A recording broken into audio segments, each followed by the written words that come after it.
is active meditation. When we dance, we go beyond thought, beyond mind, and beyond our own individuality, to become one in the divine ecstasy of union with the cosmic spirit. This is the essence of the trance dance experience.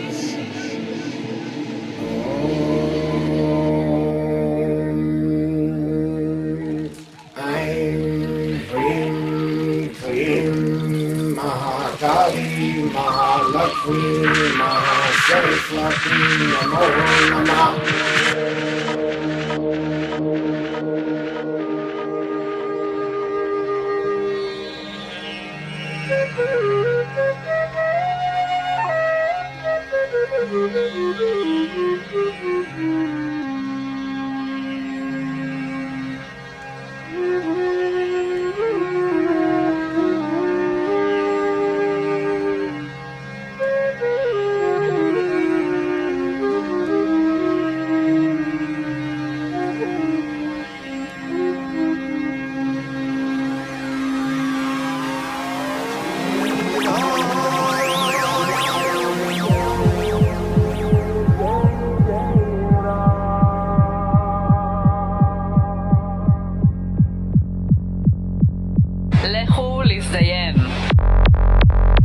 What would you say psychedelic culture can bring to people in general?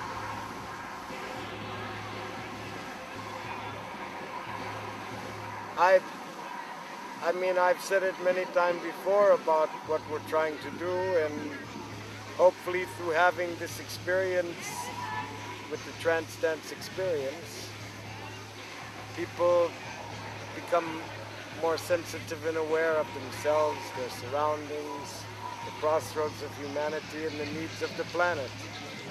So the more people with that kind of awareness going around, the better chance we have of doing something positive, I feel. And is that what you are trying to express through the music you play? That's what I've been doing for years. That's why I call it redefining the ancient tribal ritual for the 21st century. Ouais, tu viens voir Goa Gil. Est-ce que tu connais Goa Gil? Bah non, moi juste on m'a dit, c'est un mec qui a 60 ans, il mixe pendant 18 heures. Donc j'ai dit ok, je viens, c'est sûr. Normalement le son il est réglé à la perfection et on verra bien, mais Goa Gil est bien chaud, il a bien fait sa méditation aujourd'hui, donc il traite bien ce soir.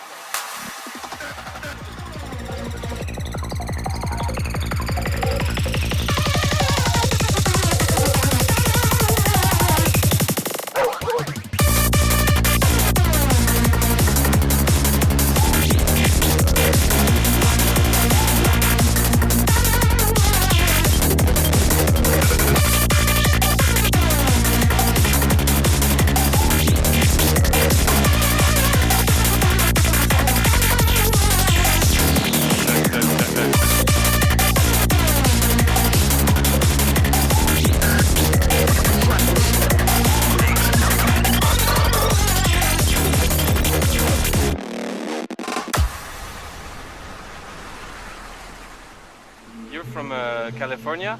Originally, yeah. Originally? But I left there when I was 17 at the end of the Haight-Ashbury thing, bought a one-way ticket to Amsterdam and went overland to India.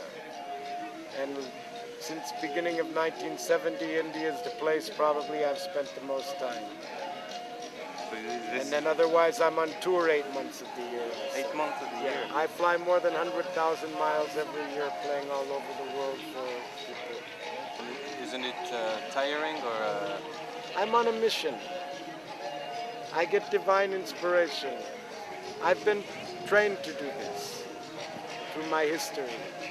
Being in music since the Haight-Ashbury, with the Grateful Dead time and all that, Jefferson Airplane, Big Brother and the Holding Company, Jimi Hendrix, all that, I lived all that. Then I went to India, I lived with the sadhus and yogis from early age. I did intense yoga practices in Tapasya and Himalayas with yogis. I made myself very strong. Then I went to Goa and started playing my music. And, I used to stand in the river even in the middle of winter in Ganges River chanting mantras all night. So So that made me really strong. So this is just a continuation of all that. This is my way of worshiping the universe.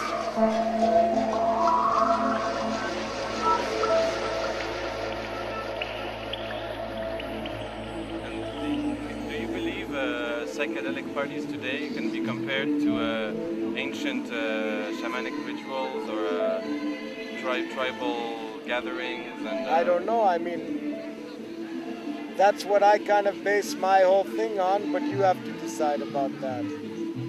Okay. And do you think? But that's why I like to play long sets, because the longer it goes and you go through the night and the morning, okay, but then when it goes longer and longer, it becomes very magical. It's like one mind is coming over the whole party and things connect a lot more. Especially my favorite time of the party is like before sunset the next day, you know, when the light is going and it's coming to sunset, and then just after sunset the next day. That's the best time of the party.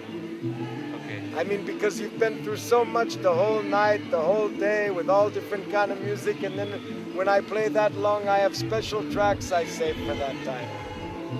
Also.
It had many names. In the beginning it was like techno and tribal trance techno and whatever. And trance music was like quite commercial, what they called trance. Okay. And so you would say there's a big difference between an everyday Goa trance party in the world and the kind of parties you're doing? Well, I don't know. You can see the party and judge for yourself. I think what I do is pretty unique, but that's up to you to decide. And in what way? Just in the whole way I approach everything, and also the music that I play. Okay. I'm always, you know, I have artists sending me music, people, new artists and artists that I, you know, my friends sending me music all over the world. Every day I receive something. So I'm constantly updating my collection and listening to new music, and even when I play, I don't play something even older than a year or something in my set.